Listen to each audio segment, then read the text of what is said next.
Elon Musk, Jeff Bezos, Ratan Tata, Narayan মূর্তি, মুকেশ আম্বানি, চলুন দেখি এদের চিন্তাভাবনাগুলো কিভাবে আলাদা। ইলন মাস্কের চিন্তাভাবনা, ফার্স্ট প্রিন্সিপাল থিঙ্কিং। প্রতিটা সমস্যারই একদম বেসিকটি খুঁজে বের করুন এবং সেটাকে ভাঙুন এবং তা অ্যানালাইজ করার চেষ্টা করুন। Second, Jeff Bezos, day one mentality, যে তুমি প্রতিদিনই চিন্তা করো যে তুমি একজন স্টার্ট আপ এবং সেভাবেই তুমি কাজ করে যাও। থার্ড, রতন টাটা, ইথিক্স, যে কোনো ডিসিশন নেওয়ার আগে তিনটা জিনিস চিন্তা করুন।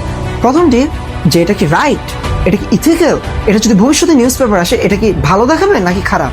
ফোর্থ, নারায়ণ মূর্তি, প্রেডিক্টেবল ডেলিভারি, প্রত্যেকটা জিনিসই ক্লিয়ার ম্যাট্রিক্স, ক্লিয়ার প্রসেস এবং everything be perfect. Fifth, Mukesh Ambani, vertical integration strategy, পুরো সাপ্লাই চেইনকে কন্ট্রোল করুন এবং একটা জিনিস কখনোই সেল করবেন না, যেটা হচ্ছে যে এটা আসছে কোথা থেকে, এটি যাচ্ছে কোথায় এবং এটি ফিউচারটা কি হতে পারে।